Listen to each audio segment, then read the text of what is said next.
খন্দকের প্রান্তরে যুদ্ধ করে আমরা পেরে উঠব না। ওই জায়গায় 3 দলের লোকেরা আসবে। আমি নবীর দ্বারা, আমার সাহাবায়ে কেরামের দ্বারা সম্ভব না। নবী চিন্তা করলেন, খন্দকের প্রান্তরে আমরা যুদ্ধ করব না, বরং পরিখা খনন করব, খাল খনন করব। নবীজির সঙ্গে সাহাবায়ে কেরাম নিয়ে গেলেন। 1500 সাহাবা নিয়ে খন্দকের প্রান্তরে আমার মায়ার নবীজি চলে গেলেন। ওখানে যাওয়ার পরে একটা বারের জন্য নবী বলেন না, এই তোমরা সবাই খাল খনন করার কাজে তোমরা লেগে যাও। একটা বারের জন্য নবী এদের বলে না, বরং সবার আগে বলে, আমারে বুঝাটা আমার মাথার মধ্যে দিয়া দাও, আমার কাঁধের মধ্যে আমারে দিয়া দাও। কারণ সাহাবায়ে কেরাম যারা আমার সাথে আসলো, এদের কাজ করার আগে অগ্রাধিকার তো আমি। আগে তো আমি আমার বুঝাটা মাথার মধ্যে নিব, এরপরে সাহাবায়ে কেরামদের বলবো। কিন্তু আমগো দেশের লিডাররা যদি হইতো, কাজ যা করার তোরা কর, রাস্তার মধ্যে দাঁড়াইয়া দাঁড়াইয়া কয় এটা কর, এটা কর, এটা কর। একটা বারের জন্য নিজের হাতও লাগায় না, কারণ ও চিন্তা করে ক্ষমতা তো পাইছি, কারণ এই চিন্তা নিয়েই তো আগায়। আর এই জন্যই তো আমার দেশের চেয়ার পানেওয়ালারা যখনই চেয়ার পায়, আর তখনই চেয়ার পাওয়ার পরে নিজের অহংকারী বানাইয়া মানুষের উপরে জুলুম করতে দ্বিধা করে না। কিন্তু আমার নবীজি কেমন ইমামে আদেল ছিলেন। উনি বললেন, সাহাবায়ে কেরামেরা তোমরা সব মাথার মধ্যে উঠানোর আগে আগে আমার মাথার মধ্যে দাও। নবীজি এবং সাহাবায়ে কেরামেরা সবাই মিল্লা যখন খন্দকের প্রান্তরে খাল খনন করতে লাগলেন, সপ্তাহ চলে গেল। একটা পর্যায়ে পেটের মধ্যে কোনো খাবার নাই। খাবার যা আনছিল সব ফুরে গেল। সাহাবায়ে কেরামের পেটের মধ্যে কোনো খাবার নাই। আমার মায়ার নবীর পেট মোবারকে কোনো খাবার নাই। ক্ষুধার যন্ত্রণায় সব সাহাবায়ে কেরামেরা পাগলের মতো হয়ে গেল। একটাবারও আমার মায়ার নবী চিন্তা করে না, সাহাবায়ে কেরামদের রাইখা আমি আমার বাসার মধ্যে যাই খাবার আনার জন্য, অথবা খাওয়ার জন্য আমি যাই।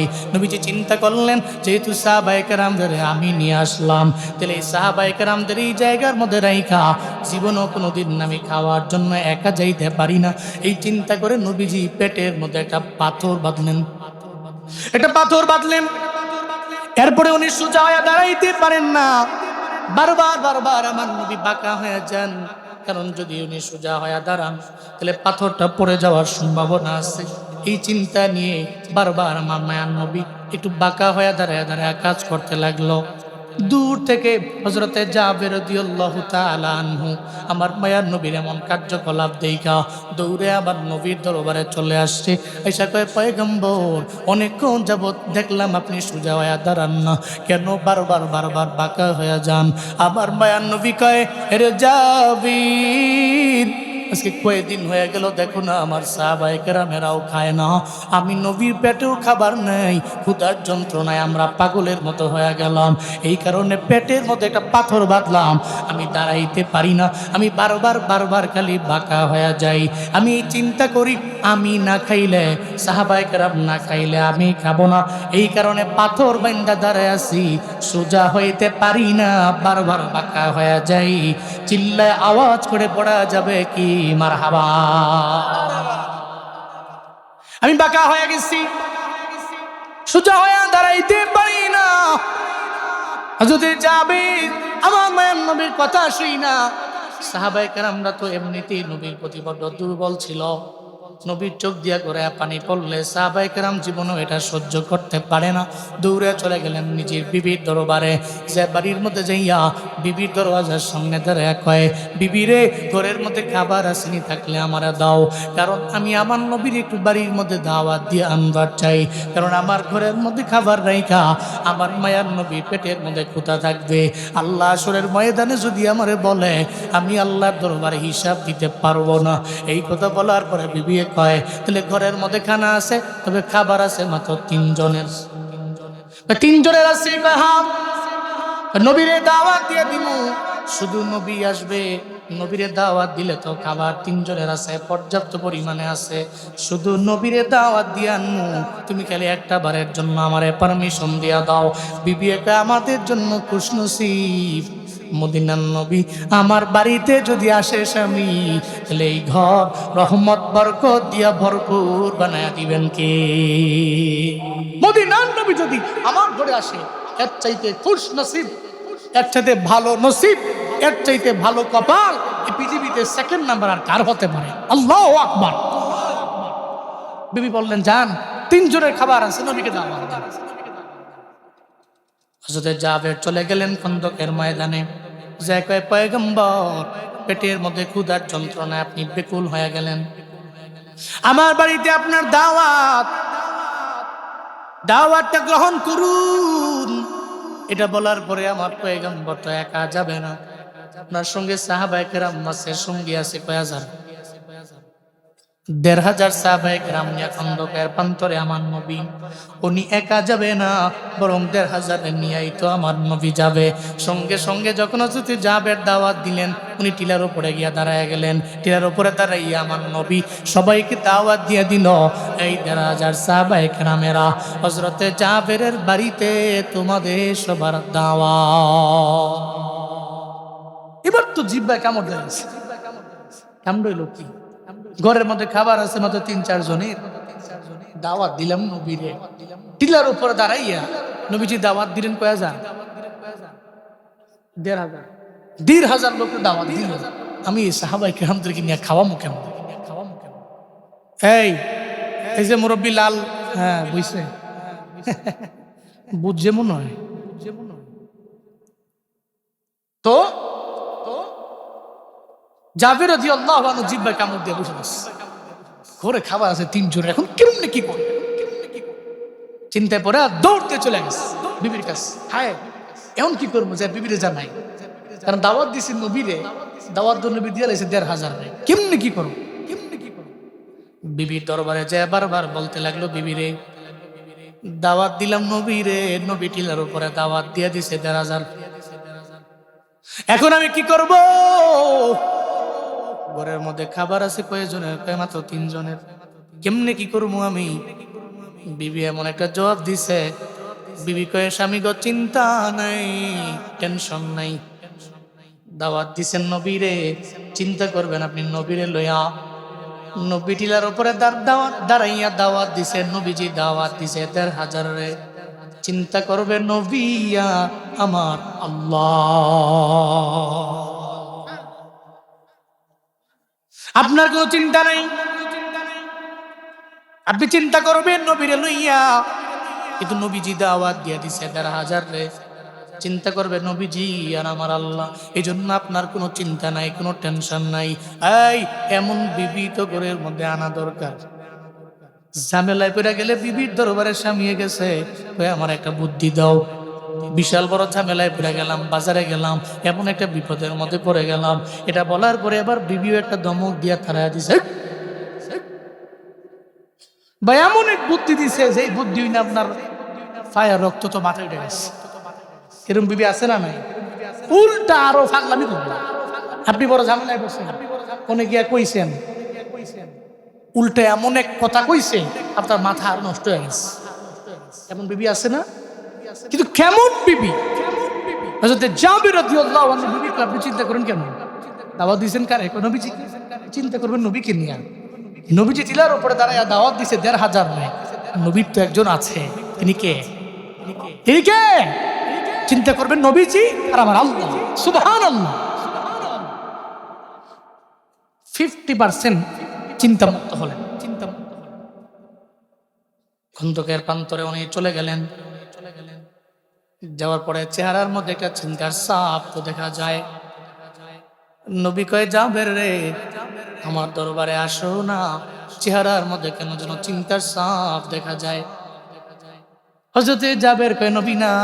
নবী কয়, না, তোমার চেহারা আমি চিন্তা দেখতেছি। একবার, দুইবার, তিনবার বলার পরেও বলবার চায় না। নবীজি কয়, জাবের, তুমি যদিও বলো অথবা না বলো, তোমরা যা করো জমিনের মধ্যে জিবরাইলের মাধ্যমে আল্লাহ পাক আমার জানাইয়া দেয়। একটু আগে জিবরাইল আমার দরবারে আসলো, আইসা জানাইয়া দিয়া গেল, আজকে তোমার বাড়িতে ১,৫০০ সাহাবায়ে কেরামেরা যাবে। চিন্তা করা লাগবে না, টেনশন করা লাগবে না, আল্লাহ এমন বরকত বাড়াইয়া দিবেন, ১,৫০০ সাহাবা তোমার বাড়ি থেকে খাইয়া আবার ময়দানে আসতে পারবে। চিল্লায় আওয়াজ করে পড়া যাবে কি সুবহানাল্লাহ। হযরত জাবের চিন্তা মুক্ত হয়ে গেছেন। এরপরে সাহাবায়ে কেরাম নিয়ে আমার নবীজি রওনা। ১,৫০০ সাহাবা নিয়ে হযরত জাবের রাদিয়াল্লাহু আনহুর বাড়িতে গেলেন। ১,৫০০ সাহাবার সঙ্গে করে লইয়া নবীজি যে কয়, জাবের রে তোমার ঘরের মধ্যে খাবার আছে কয়জনের? কয় ৩ জনের। কয় কি আছে? কয় রুটি আছে আর গোস্ত আছে। একটা পেয়ালার মধ্যে রুটি আর একটা পেয়ালার মধ্যে গোস্ত, এই দুইটা পেয়ালা তুমি আমার হাতের মধ্যে দাও। আল্লাহ নবীজি জিহবা মুবারক থেকে একটু লালা মুবারক আইনা দুইটা পেয়ালার মধ্যে লাগাইয়া দিছে। কয় জাবের রে ১,৫০০ সাহাবারে খাওয়াও, চিন্তা করা লাগবে না। চিল্লা আওয়াজ করে পড়া যাবে কি আল্লাহু আকবার। তোমার কোনো চিন্তা নাই, আমি লালা মুবারক লাগাইয়া দিছি। জাবের রে চিন্তা নেই, টেনশন নাই, আমি লালা লাগাইছি। এখন তুমি খাওয়ানো আরম্ভ করে দাও। তবে ১,৫০০ তুমি একসঙ্গে বসাইবা না। প্রথমে ৫০০ বসাও, এরপরে ৫০০ বসাও, এরপরে ৫০০ বসাও। ৩ ধাপে ৫০০ করে ১,৫০০ বসাইবা। বিয়ে বাড়ির মধ্যে গেলেন, ওখানে যথেষ্ট পরিমাণে স্পেস নাই। আপনি গেলেন ৩০০ জন লোক, প্রথমত বেশ করা লাগবে ৩টা, ১০০ করে ৩০০ জনকে ৩ বারে খাওয়ানো লাগবে। এই আপনি যদি ফাড়াফাড়ি করেন যে সবাই মিলে একসঙ্গে খাওয়ালামো, হবে না, এখানে তো স্পেস নাই। তাহলে 3টা বেশ করেন, প্রথমত ১০০, দ্বিতীয়ত ১০০, তৃতীয়ত ১০০। আবার মায়ের নবী এটা বলে দিলেন, এই জাবের সবাই রে তুমি একসঙ্গে বসাইবা না। প্রথমত ৫০০ রে বসাও, দ্বিতীয় নাম্বারে ৫০০ বসাও, তৃতীয় নাম্বারে ৫০০ বসাও। এভাবে তুমি ১,৫০০ রে খাওয়াও। উনি ৫০০ জন রে বসাইয়া সঙ্গে সঙ্গে এবার নবীর দরবারে গেলেন। যে চিন্তা করে, নবীজি আপনিও বসে পড়েন। প্রথমবারে ৫০০ জনের বসাইয়া নবীকে ডাকলেন। নবীজি বললেন, না, ১,৫০০ রে খাওয়ানোর পরে আমি খাবো। সুবহানাল্লাহ জোরে পড়বেন না? কিন্তু উনি মনে মনে চিন্তা করে, আল্লাহ না করুন ৫০০ জনের খাওয়া যদি শেষ হয়ে যায়। নবীর প্রতি কি প্রেম ছিল! যদি আমি নবীকে খাওয়াইতে না পারি, বরযাত্রী বরের ওসিলায় ২০০, ২৫০, ১০০, ১৫০, ৩০০ লোক বরের ওসিলায় বরযাত্রী গেছে। ইচ্ছা মতো পেট ভইরা বরযাত্রী করে খাওয়াইস। বর বসে আছে, এখন যদি আসরের টাইমে বরের কয় খাউন ফুরিয়া গেছে, এটা হইল? বরকবে চিনছো না, সিন্নি খাইছো কার দ্বারা, মোল্লা চিনছো না। এই ৩০০ জন লোক খাইছে আমার কারণে, আমি বর। ওই বাড়িতে এখন সুপ্রিম পাওয়ার আমার, ঠিক কিনা বলেন? এখন যদি হের বেলায় কয় সবার খাওয়ানো শেষ, আমরা এটা নাই জানগা, কেবল পাগল নাকি? কি কয় রি তো মেনি। বিয়ে বাড়িতে গেলে মাঝে মাঝে বন্ধু বান্ধবরা দাওয়াত নেয়, নিয়ে যায়। এই যে মাহফিলের চাপ যখন মাহফিলের সময় তার পায় না, তখন ফ্রি থাকলে দাওয়াত দেয়। প্রায় বিয়েতেই দাওয়াত দেয়। তো গেলে বরের সঙ্গে বসায়। তো ওখানে গেলে তো কিছু ভক্তবিন্দু আছে না, বয়ান শুনে দৌড়ে আয়। এক হুজুরটা সেলফি, আমার লগে বড় বই রয়েছে, আমার লগে সেলফি। এখানে আজকে স্টেজের মধ্যে আমার দাম না, দাম বরের, ঠিক কিনা? আমি বসে আছি, কিন্তু পাশে বর আছে, কিন্তু আজকেই বাড়িতে আমার দাম বেশি না, বরের দাম বেশি। ছবি তুলে বরের লোকে তোলো, বিয়া টিয়া খাইয়া যাওয়ার সময় গাড়িতে উঠার আগে সেলফি তোলো, ছবি তোলো। সেই জন্য বরের দাম আছে, ওই বাড়িতে তার দাম। হযরত জাবের রাদিয়াল্লাহু আনহু মনে চিন্তা, নবীজিকে দাওয়াত দিলাম, ৫০০ জন সাহাবায়ে কেরাম খাওয়াইলাম, খুশনসিব আমার। কিন্তু ৫০০ জনের পরে নবীরে খাওয়াইতে না পারলে তাহলে কামটা কি? আমার তো আফসোস হয়ে গেল। নবীজিকে বললেন বসার জন্য, নবীজি বসলেন। এরপরে আবার ৫০০ জনের পালা, ৫০০ জন সাহাবায়ে কেরামরে বসালেন। এরপরে আবার নবীকে বললেন, নবীজি বসে পড়ুন।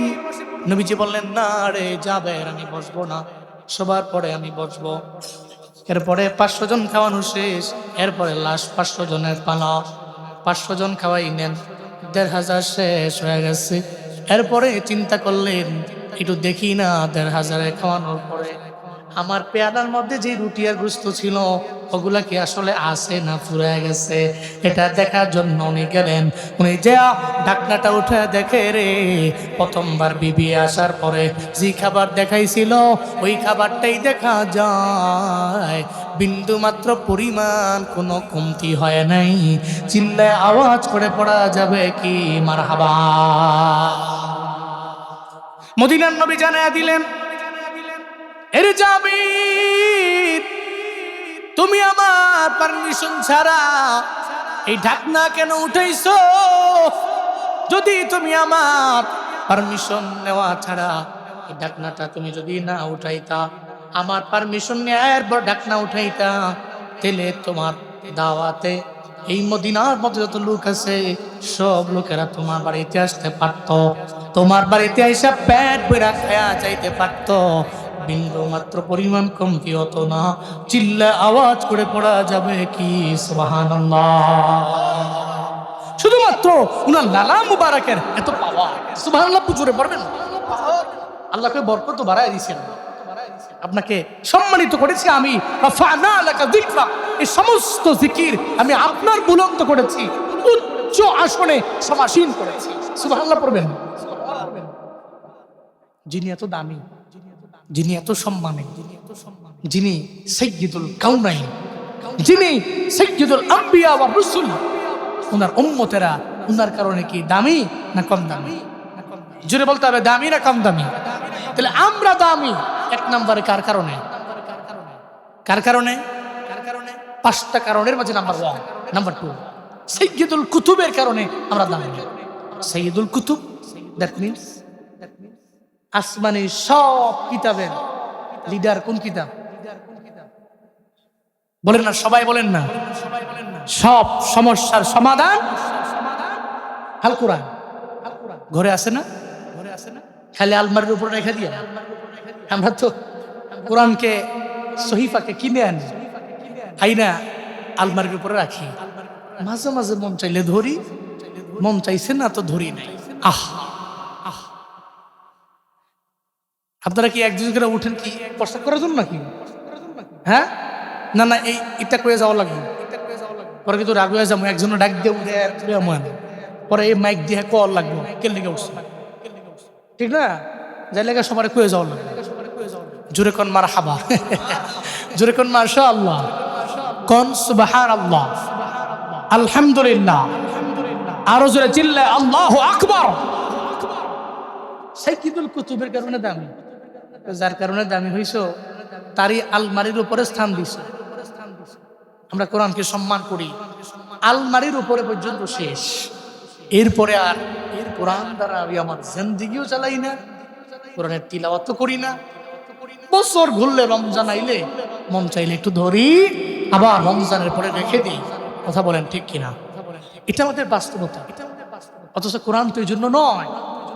আপনার ব্যক্তিগত জীবন থেকে নিয়ে শুরু করে ইন্টারন্যাশনাল লাইফ পর্যন্ত এই কোরআন দিয়ে আপনি চালাতে পারেন। সম্ভব কি নয়? অবশ্যই কোরআন দ্বারা সম্ভব। সমাধান চাও যদি জীবনে মরণে, ফিরে যাও খুঁজে নাও, চোখ রাখো কোরআনে। শুনছেন না আপনারা? সবাই মিল্লা উস্তাদ আইনুদ্দিন আল আজাদের গান। সমাধান চাও যদি জীবনে মরণে, ফিরে যাও খুঁজে নাও, চোখ রাখো কোরআনে। সমাধান চাও যদি জীবনে মরণে। আরে চালাক শ্রোতা দেখা যায়, চিন্তা করছে হুজুরি কোক, হুজুরে মনে করছে যে চাকটাক করতো না, আমরা চুপ করে বয়ে থাকবো না। সবাই মিল্লা সমাধান চাও যদি জীবনে মরণে, ফিরে যাও খুঁজে নাও, ফিরে যাও খুঁজে নাও,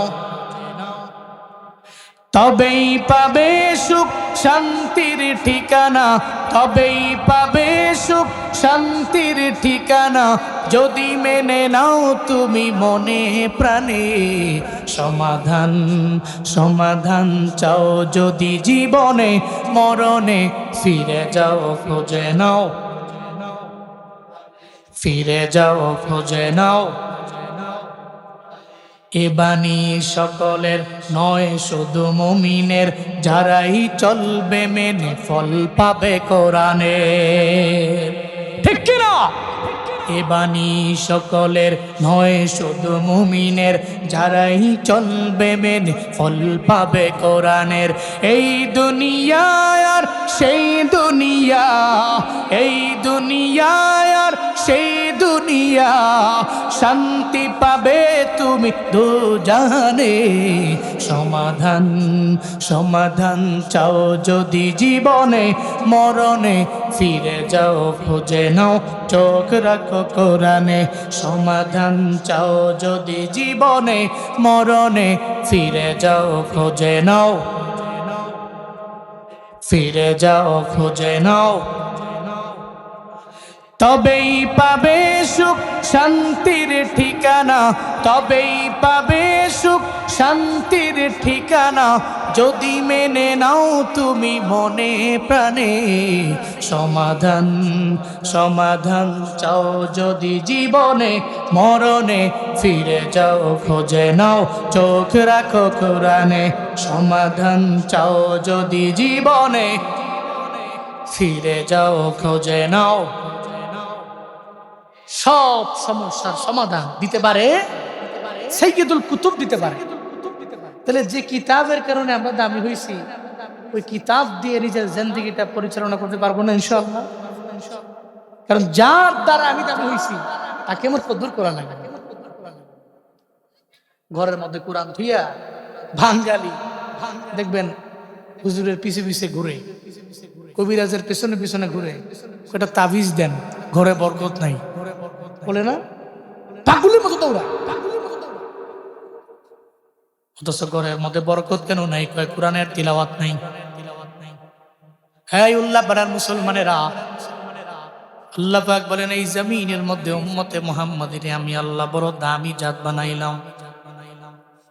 উম্মতে মুহাম্মাদি বড় দামি জাত, বড় শ্রেষ্ঠ করে জমিনের মধ্যে আমি আল্লাহ তারে পাঠাইলাম।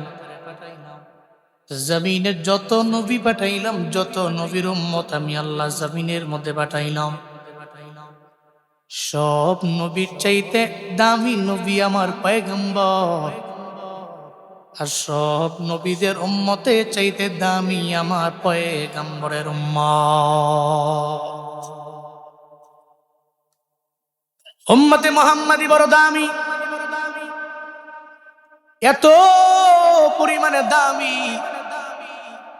বলে অন্যান্য কোন নবীর উম্মতেরা আগে আমাদের আগে জান্নাতে যেতে পারবে না। সুবহানাল্লাহ, জুড়ে কয় না?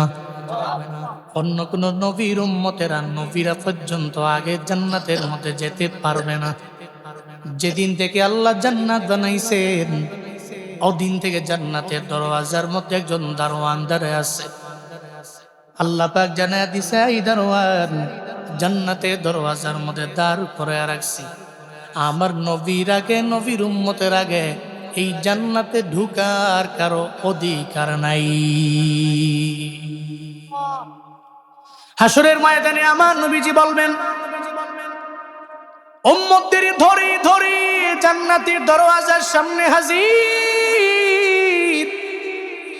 জান্নাতের দরওয়াজার সামনে গিয়া দাঁড়াইয়া নবী বলবে, আনা মুহাম্মদ। কারে নিয়ে আইছেন? আমার সব উম্মতে মুহাম্মাদিরে আমি নবী সুপারিশ করে দরওয়াজার সামনে নিয়ে আইলাম। আপনার জন্যই তো অপেক্ষায় রইলাম। যেদিন থেকে আল্লাহ জান্নাত বানাইছেন, ওদিন থেকে দরওয়াজার মধ্যে দাঁড়ায় রইলাম। অন্য নবীর আইল, এই জান্নাতের দরওয়াজা ওপেন করার ক্ষমতা নাই। অন্য নবীর উম্মতেরা দরওয়াজার সামনে আইল, এই দরওয়াজা ওপেন করার ক্ষমতা নাই। আপনি আসতে দেরি, এখন আর আমার কোনো চিন্তা নাই। জান্নাতের 8টা দরওয়াজা ওপেন করে দিলাম। যেই দরওয়াজা দিয়া মন চায় ওই দরওয়াজা দিয়া জান্নাতে ঢুকে যা।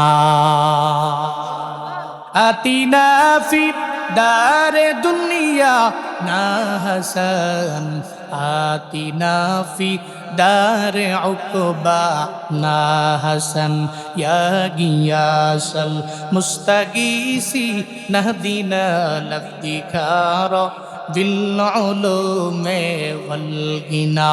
হর গরি দে नेक तू तैयार है जू न मंगे उस्त तू वे जारो है আল্লাহ পাক বলেন উম্মতে মুহাম্মাদি বড় দামি জমিনের মধ্যে সব উম্মতের আগে এরা জান্নাতি শুধু তাই না উম্মতে মুহাম্মাদি কি পরিমাণে দামি আল্লাহর নবী জানায়া দেয় এই উম্মতেরা আমি আল্লাহর দরবারে আশা করি আরজু আন তাকুনু নিসফা আহলিল জান্নাহ আমি আল্লাহর দরবারে এতটুকু আশা করতে পারি এতটুকু এক্সপেক্ট করতে পারি আমি রবের দরবারে যে আমার আল্লাহ জান্নাতের মধ্যে যত বান্দারে পাঠাবে অন্যান্য নবী যত উম্মত আছে সব নবীর উম্মতেরা মিলাইয়া জান্নাতের মধ্যে থাকবে 50 ভাগ শুধুমাত্র কেবলমাত্র আমার উম্মতি একাই থাকবে জান্নাতে 50 ভাগ জমিনের সব উম্মতেরা মিললে কয় ভাগ 50% শুধু আখিরি নবীর উম্মত দ্যাট মিন্স আমরা জান্নাতের মধ্যে শুধু আমরাই থাকবো 50% সুবহানাল্লাহ জোরে কয় না তাহলে আমগো দাম আল্লাহর দরবারে আছে না নাই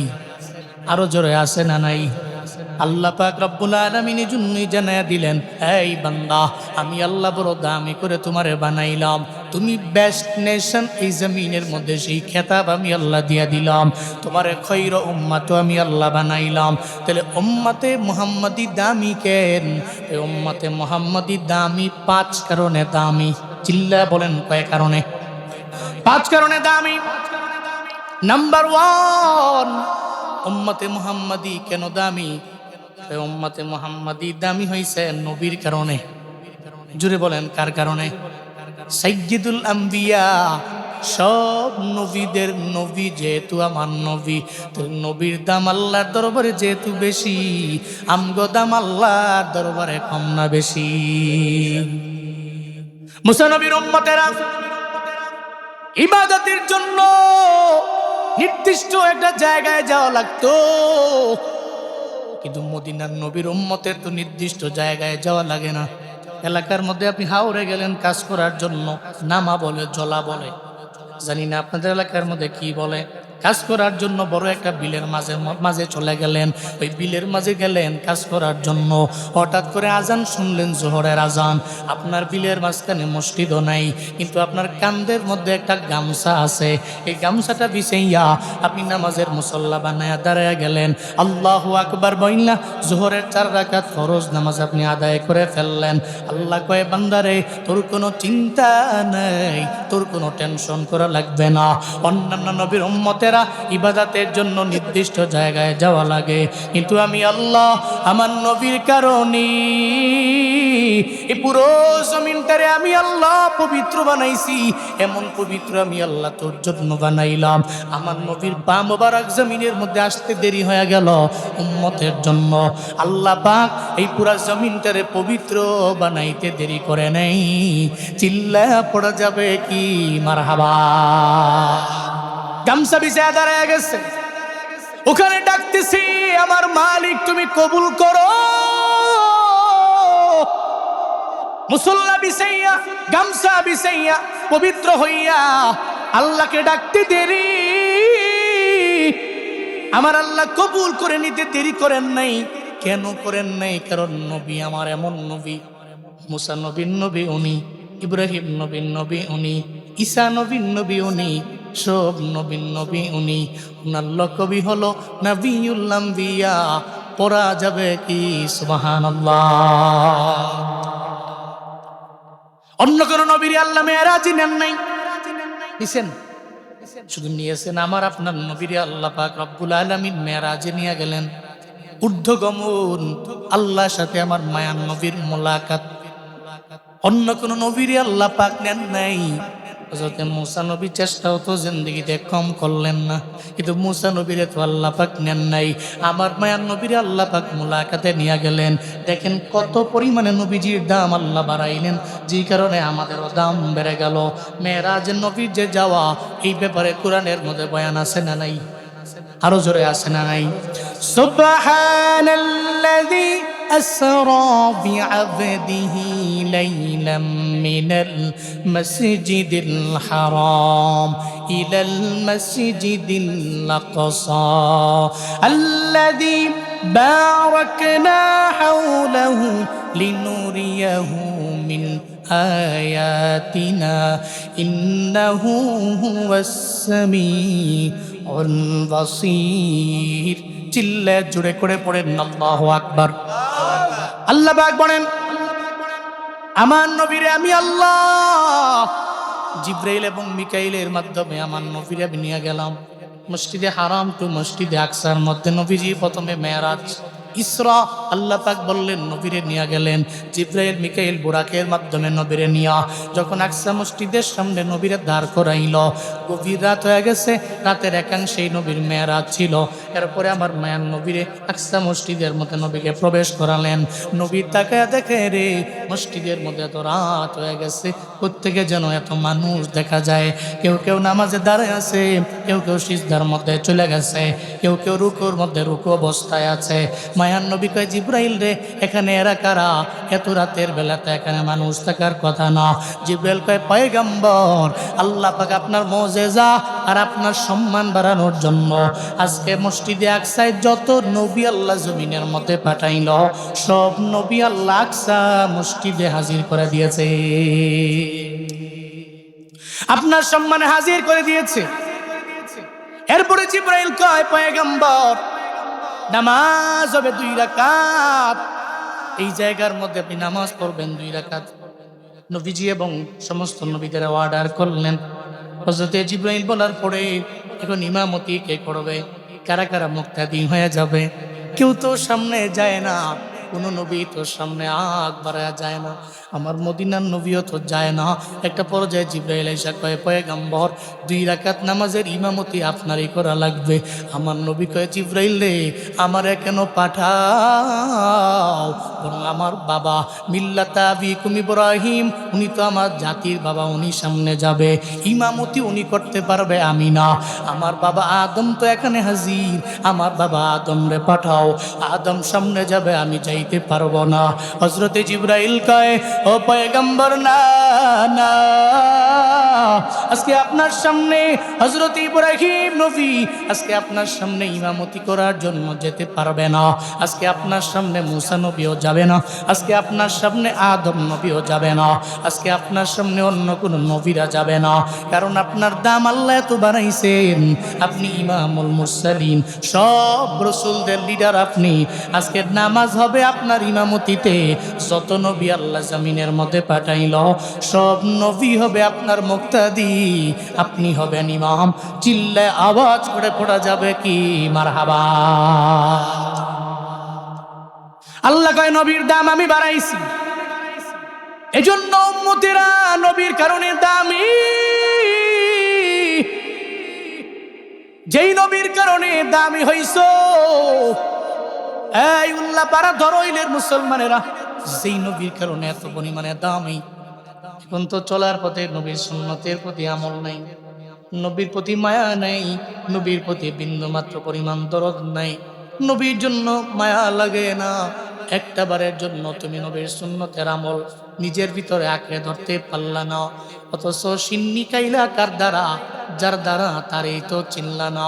মদিনার নবীর দ্বারা উম্মত দামি হইল, কিন্তু উম্মত যার দ্বারা দামি হইছে তার অনুসরণ করতে পারে না।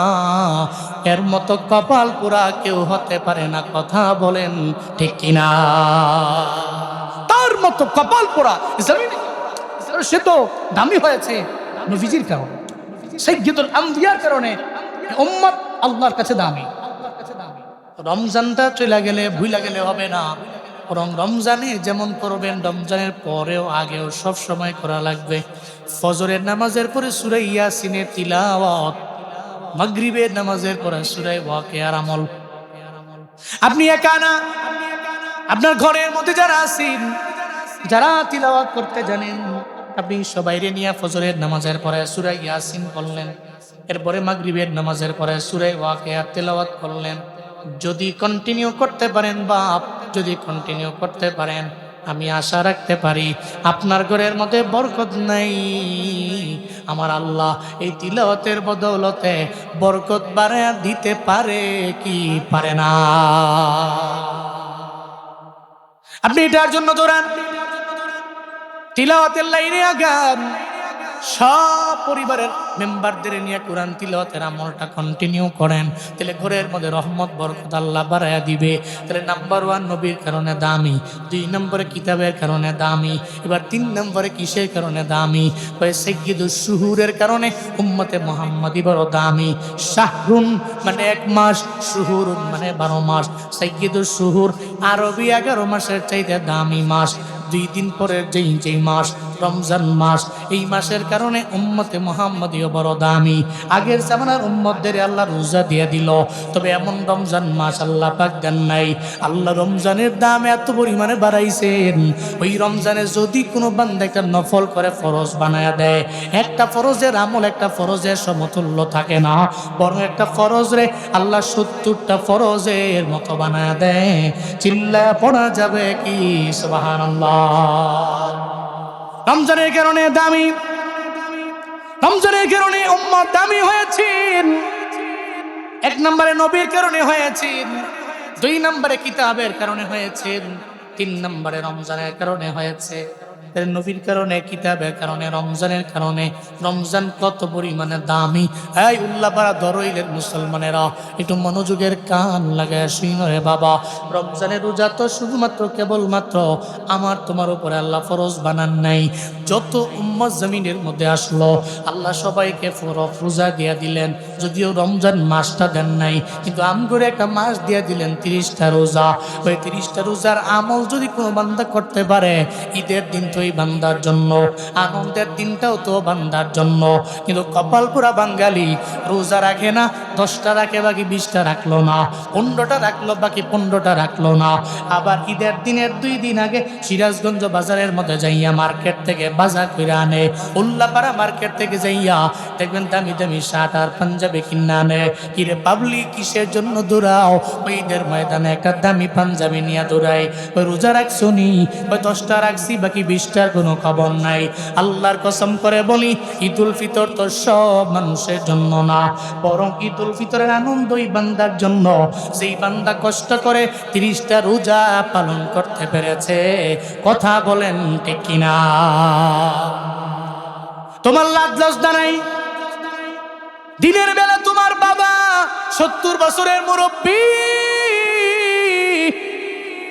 যেই বাবা এত মুরব্বী হওয়ার পর একটা বারের জন্য একটা রোজাও যেই বাবায় ভাঙ্গে না, মায়ও ভাঙ্গে না। দেখবেন ঘরের মধ্যে মুরব্বী আম্মা আছে, এই ডাক্তাররা বলে আপনি ভাঙতে পারবেন, ভাঙ্গে না। আপনার বাবারে ডাক্তারে বলে দিল ভাঙ্গেন, ভাঙ্গে না। ওই কেন? ওই বছরে ঘুরে ঘুরে তো রমজান আইয়ে, আমি আজকে নামাজ পড়লাম না, কালকেও তো চাইলে আমি জোহর পড়তে পারি, কিন্তু আজকে আমি একটা রোজা বাদ দিয়ে দিলাম, আগামী বছর আমি পাবো কি পাবো না এই গ্যারান্টি নাই। এই রমজান হতে পারে আমার শেষ রমাদান। এই চিন্তা করে বাবায় রোজা ভাঙ্গে না, মায়ের রোজা ভাঙ্গে না, দাদায় রোজা ভাঙ্গে না, দাদির রোজা ভাঙ্গে না। কপাল পোড়া অল্প বয়সের নৌজওয়ান নাতিটাই রোজা ভেঙ্গে ফেলে, আবার দিনের বেলা মগার মতো খায়, আবার ঈদের ময়দান তো আমার জন্য, আনন্দ আমার জন্য। আমি বলি না, কোরআন বলে, ইসলাম বলে, শরীয়ত বলে ঈদুল ফিতরের আনন্দ তোমার জন্য না। এই জন্য আজকে থেকে নিয়ত করে নেও, 30টা রোজা কারা রাখবো 2 দিন আগেই নিয়ত করে নিবেন।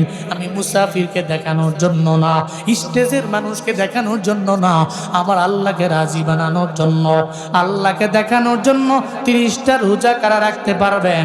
2টা হাত তুইলা দেখা। এই পারবেন তো ইনশাআল্লাহ? পারবেন তো ইনশাআল্লাহ? হাত নাড়া দেন। কে দেখতেছেন? কে দেখতেছেন? আল হিম্মাতু হিয়াল ইসমুল আযম। আপনি হিম্মত করেন, নিয়ত করেন, 30টা রোজা রাখার মতো তৌফিক কে দিবেন? কে দিবেন? হাত নামান, মনে রাখবেন হিম্মত ইসমে আযম। আপনি হলে হিম্মত করছেন, নিয়ত করছেন আমি রাখবো ইনশাআল্লাহ। এই যে কইছেন না আপনি মারা গেছেন, 30টা রোজা রাখলে যে সব হইতো, আপনার আমল নামায় সেই সব আল্লাহ পাক দিয়ে দিবেন। তো নিয়ত করা যায় না ইনশাআল্লাহ? নওজওয়ানরা, আমি জানি মুরব্বীরা রাখে, নৌজোয়ান টাকরা যুবক দেখবেন কাম করে আর খায় মগা, মনে হচ্ছে মগা খাইতেছে, ইমন নৌজোয়ান গোপনে গোপনে মারে ফাঁকি দিয়ে, আব্বারে ফাঁকি দিয়ে, এনে ফাঁকি দিয়ে, এনে ফাঁকি দিয়া বিভিন্ন জায়গায় খায়। আর আরেকটা আছে দেখবেন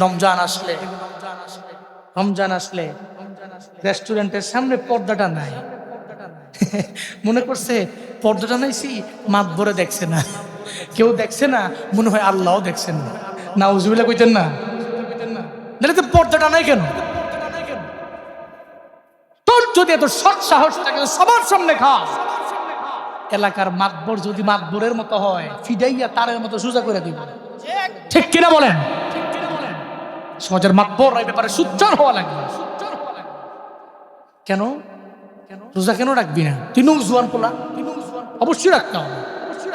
তুমি দিনের বেলা বেহায়াপনার মতো, অন্যায়কারী অশ্লীলের মতো তুমি বাইরে খাবা, এটা জীবনেও কোনোদিন আমি মাতবর হইয়া অন্তত পক্ষে ইসলামকে লালন করে আমি এটাকে বরদাস্ত করতে পারি না।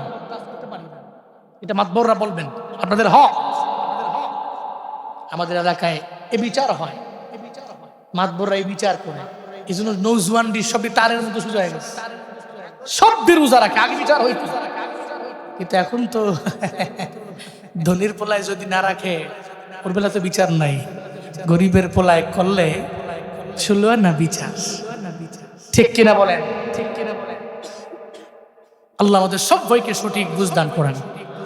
এই জন্য রোজা আপনার ফরজ বিধান, এটা ঠিক আছে, এর মানে আপনার ইসলাম নামক যে ভ্যালডিং ঠিক আছে, আপনি এর কারণে দামি হয়েছে, আপনি এর কারণে দামি হয়েছে। রাখবেন দইরেই তো আমার আল্লাহ এটা ফরজ বানান নাই, আপনার আমার উপরে রমজানের রোজা আল্লাহ পাক দইরেই ফরজ বানান নাই, বরং আল্লাহ পাক রোজা ফরজ বানাইলেন আপনার আমার উপরে 4টা ধাপে। জুড়ে বলেন কয়টা ধাপে? 4টা ধাপে আল্লাহ পাক বানাইলেন। প্রথমত আল্লাহ পাক রব্বুল আলামিন রোজা রাখার মাধ্যমে বান্দাদের আল্লাহ পাক অভ্যাস গড়াইয়া দিলেন।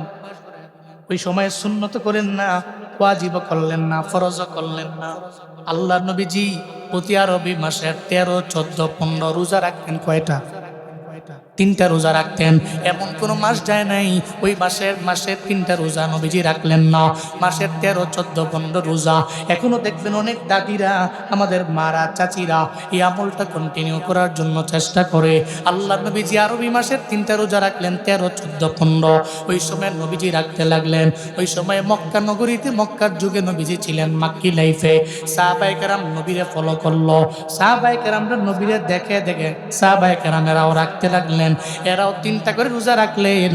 আল্লাহ পাক রব্বুল আলামিন এদের অভ্যাস করাইলেন। সাহাবায়ে কেরামদের উপরে সুন্নত বানালেন না, ওয়াজিব বানালেন না, এদের উপরে ফরজও বানালেন না। এটা রমজানের রোজা ফরজ হওয়ার প্রথম ধাপ। বান্দাদেরই আমার আল্লাহ রোজা কেমনে রাখা লাগে অভ্যাস করলেন আমার নবীজির মাধ্যমে। এটা নাম্বার 1 ধাপ গেল। এরপরে 2 নাম্বার ধাপে আল্লাহ নবীজি মক্কা থেকে হিজরত করে মদিনার মধ্যে গেলেন। মদিনার মধ্যে গেলেন লাম্মা কাদিমান নবী সাল্লাল্লাহু আলাইহি ওয়াসাল্লাম আল মদিনা ফাওয়াজাদাল ইয়াহুদা সিয়ামা ইয়াউম আশুরা। ওই জায়গায় মক্কা থেকে হিজরত করে নবীজি মদিনার মধ্যে গেলেন। যাওয়ার পরে দেখে ইহুদিরা আশুরার দিনে রোজা রাখে, একটা মুহররমের 10 তারিখ। কয়টা? একটা রোজা রাখে। নবীজি বলতে লাগলেন, ইহুদিরা রে, মক্কায় আমি দেখি নেই, মদিনায় আসার পরে আমি তোমাদের দিকে তাকায় দেখলাম তোমরা রোজা রাখো একটা, আবার মুহররমের 10 তারিখে কেন রাখো? মা হাদাল ইয়াউম আল্লাযী তাসুমুনা, এটা এমন কেমন দিন যে দিনের বেলা তোমরা রোজা রাখো, কেন তোমাদের কাছে এটা এত প্রিয়? এবার ইহুদিরা সবাই মিলে আমার নবীজিরে বলতে লাগলো, হাদা ইয়াউমুন আযীম, আমাদের কাছে সব দিনের চাইতে দিনটা বড় সুমহান। ওই কেমনে তোমাদের দরবারে দিনটা সুমহান? ওই আনজাল্লাহু মূসা ওয়া কওমাহু ওয়া ফিরআউনা ফিরআউনা ওয়া কওমাহু, এই দিনের বেলা আল্লাহ মূসা নবী এবং মূসা নবীর দলবলদের ওই যে সুন্দর করে নীলনদটাকে পার হয়ে ওপার নিয়ে গেলেন। আবার এই দিনের বেলা নীলনদের মধ্যে চুবায় চুবায় ডুবায় ডুবায় ফেরাউন তার কওমের মারল। এই কারণে মূসা নবী যতদিন জমিনের মধ্যে বেঁচে রইল মুহররমের 10 তারিখে উনি একটা রোজা রাখলেন। আমরা ইহুদিরা মুসা নবী সব মানি না, কিন্তু এটা তো মানি আমাদের মুসাকে আমরা লিডার মানি, আমাদের নেতা মানি। যেহেতু মুসা নবী শুকর আদায় করার লক্ষ্যে মুহররমের 10 তারিখে একটা রোজা রাখলেন, তদ্রূপ সেই অনুযায়ী আমরাও একটা রোজা করে রাখি। এবার মদিনার নবী বলতে লাগলেন, ফানাহনু আহাক্কু ওয়া আউলা বিমুসা মিনকুম। সাহাবায়ে কেরামেরা রে, যদি মুসা নবীর ব্যাপারে মুসা নবীরে মানতে যাইয়া ইহুদিরা যদি মুহররমের 10 তারিখে একটা রোজা যদি রাখতে পারে, তাহলে আমরা কেন পারবো না? আমরা এই বছর একটা রোজা রাখলাম, তবে আগামী বছর থেকে একটা না, আগামী বছর থেকে রোজা রাখবো 2টা। একটা রাখলে ইহুদিদের ফলো করা হয়ে যাবে, 2টা রাখলে ইহুদিদের ফলো করা হলো না। তোমাদের উপরে একটা আদেশ জারি করলাম। 2 নম্বরে ফরজ হয়ে গেছে। কিসে ফরজ হয়েছে? ওই সময় রোজাটা ফরজের বিধান ছিল। তো 1 নম্বরে অভ্যাস, ফরজ না, সুন্নত না, ওয়াজিব না। দ্বিতীয়ত হিজরত করে মদিনায় যাওয়ার পরে নবীজি আদেশ করলেন, আমার বিসিয়ামি, ফাসামাহু রাসূল সাল্লাল্লাহু আলাইহি ওয়াসাল্লাম ওয়া আমারা বিসিয়ামি। উনি রাখলেন এবং রাখার জন্য আদেশ করলেন। ওইটা ওই সময় ফরজ হয়ে গেল। ধাপ গেল কয়টা? 2টা। এরপরে 3 নম্বর ধাপ, আল্লাহ পাক নবীর উপরে, নবীর সমস্ত উম্মতের উপরে, সবার উপরে রোজার বিধান দিলেন। তো বিধান দিলেও ওই জায়গায় আল্লাহ পাক একটা হুকুম রাখলেন, কেউ যদি ধনী হয়, কি হয়? ধনী হয়। কেউ যদি ধনী হয়, সর্বোচ্চ লেভেলের ধনী, যদি উনি চিন্তা করে রমজানের 30টা রোজার একটা আমি রাখবো না, একটাও রাখবো না, আমি 30 দিন ভরপুর মিসকিনদের খাওয়াই দিব, তেরে ওই ধনীর বেলায় রুখসত আছে। কয় নাম্বার ধাপ? মাথায় রাখবেন, কয় নাম্বার ধাপ? সিদ্ধান্বেষণকারীরা এই 3 নাম্বার ধাপের হুকুম বাইনা অনেকে রোজা ভাঙে না, এরকম বহুত লোক আছে। কিন্তু এই হুকুম তো ওই সময় রহিত হয়ে গেছে। কখন? 4র্থ ধাপে আইসা, ফামান শাহিদা মিনকুমুশ শাহর ফালিয়াসুমহু। আল্লাহ পাক আয়াত দিয়া সমস্ত হুকুমকে রহিত করে দিলেন। আল্লাহ পাক বললেন, তোমাদের সামনে রোজা যেই পাবা, কুলি মজুর, ধনী গরিব যেই হও, পাইছো রমজান 30টা রোজা তোমাদের উপরে আমি আল্লাহ ফরজ বানায় দিয়েছি। ধাপ কয়টা? ধাপ কয়টা? এই 4 ধাপে আল্লাহ পাক আমার আপনার উপরে রোজাকে ফরজ বানাইছে। ইয়া আইয়ুহাল্লাযীনা আমানু কুতিবা আলাইকুমুস সিয়াম কামা কুতিবা আলাল্লাযীনা মিন ক্বাবলিকুম লাআল্লাকুম তাত্তাকুন। চিল্লা পড়েন আল্লাহু আকবার। আল্লাহ পাক বলেন, ঈমানদাররে, আমি রব্বুল আলামিন তোমাদের উপরে রমজানের রোজার বিধান আমি আল্লাহ তোমাদের দিয়ে দিলাম। শুধু তাই না, তোমাদের পূর্ববর্তী গণদেরও আমি আল্লাহ দিয়ে দিলাম। রোজার ফরজ বিধান আমি আল্লাহ দিয়ে দিলাম। কেন? যাতে করে তোমরা তাকওয়ার লাইনে আগে যাইতে পারো, তাকওয়ার লাইনে অগ্রগামী হয়ে যাইতে পারো। এই কারণে আমি আল্লাহ তোমাদের উপরে রমজানের রোজার বিধান দিয়ে দিলাম।